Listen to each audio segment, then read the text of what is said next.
በተርም 400 ምናምን ሺህ ብር ዴይኬር የህፃናት ሙያ አዲስ አበባ ውስጥ አለ። ኮሚኒቲ ላይ ስሙን አልጠቅስላችሁ ሜንሽን አላደርግም። 400 ምናምን ሺህ ብር በተርም እኮ ነው ብላችሁ በተርም ወፈፍ አደረገኝ። ዴይኬር ሴንተር የዛሬ 20 ዓመት የጀመረው ኤስኦኤስ ቪሌጅ ነው፣ ችልድረን ቪሌጅ ነው። መሰክርላቸዋለሁ። ያኔ በአቶ ዘነበ ጊዜ ዶክመንተሪ ልሰራላቸው ሁሉንም የኢትዮጵያ ክፍል ቱር አድርጌ ነበረ እና አዲስ አበባ ላይ የድሃ የሚባሉትን ጉሊት ምናምን የተለያየ ቢዝነስ መስራት የሚፈልጉ ነገር ግን ልጆቻቸውን የሚይዙላቸውን ሰው የሌላቸውን ለመርዳት ብሎ ነበር ኤስኦኤስ የጀመረው። ኤስኦኤስ ነው ድብን አድርጎ የጀመረው። ከዛ ልጆቻቸውን ይይዝላቸዋል። እዚህ እንትን ጋር በስራተ ገብርኤል ጋር ያለው ማለት ነው። ልጆቻቸውን ይይዝላቸዋል። ከዛ እናቶች ማታ ሄደው ያወጣሉ ማለት ነው። 11 ሰዓት ቀኑ ሙሉ ሲሸክሉ ብለው ማለት ነው። ያን ቢዝነስ አንዲት ልጅ ጀምሪው አልኳት። ቤተሰብ ህፃናት ሙያ እንደዚህ ምናምን መያዝ ዴይኬር ምናምን ስላት አረ ማናምኑ ይሰጠኛል። አንድ ምክንያት፣ ሁለት እኔ ደግሞ ከህፃናት ጋር ስዳረቅ ልሁል ነው እንዴ ምናምን ነገር አለች። አለፈባት ማለት ነው። ከዛ ፋይናሊ ቀስ እያለ ቢዝነሱ ምን ሆነ?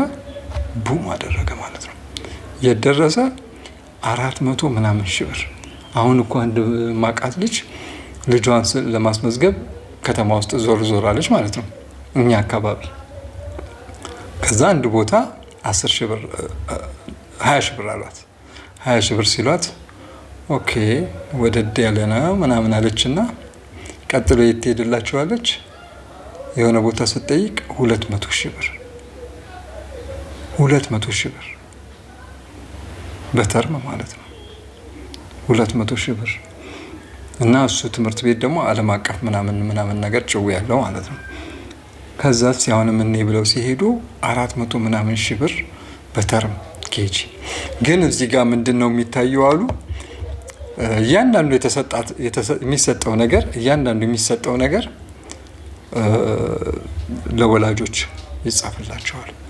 2 ያግስቶ ነበረ፣ 3 ያግስቶ ነበረ፣ እንደዚህ አድርጎ ነበረ ምናምን ነገር እና ሴኩርድ ነው በጣም በቃ ልጆቻቸው ደህንነት ሴኩርድ ነው። ምንም አያሳስባችሁም። በቃ ልጃችሁን እንደ ቤት አድርጎ ነው የሚንከባከበው ምናምን ነገር እና ያው የክላስ ጉዳይ ነው ምናምን ነገር። ግን አሁን እነዚህ ልጆች በዚህ አይነት እንክብካቤ የሚያድጉት የሚማሩት ምናምን ምን አይነት ስራ ሊሰሩ ነው? አሁን ኤአይ ነው። ኤአይን የድሃ ልጅም በመንግስት ትምህርት ቤትም ተምሮ ሄዶ ማስተር ያደርገዋል። አሁን ቻይናን ተመልከቱ፣ ኤዥያ ጠቅላላ ተመልከቱ። ኤአይ ላይ በቃ ማስተር አድርገዋል። እና 400 ምናምን ሺህ ብር የምትከፍሉ ካላችሁ እስቲ ምክንያታችሁን ከታች ጻፉልኝ። በዚህ ምክንያት ነው በሉኝ። እኔ ትምህርት ቤቱ ነገ ስፖንሰር ከሆነ ያው አብሬ ስለምሰራ ሜንሽን አላደርግላችሁም። ያለው እኮ ነው እዛ የሚያስተምረው። ወየው ይገርማል።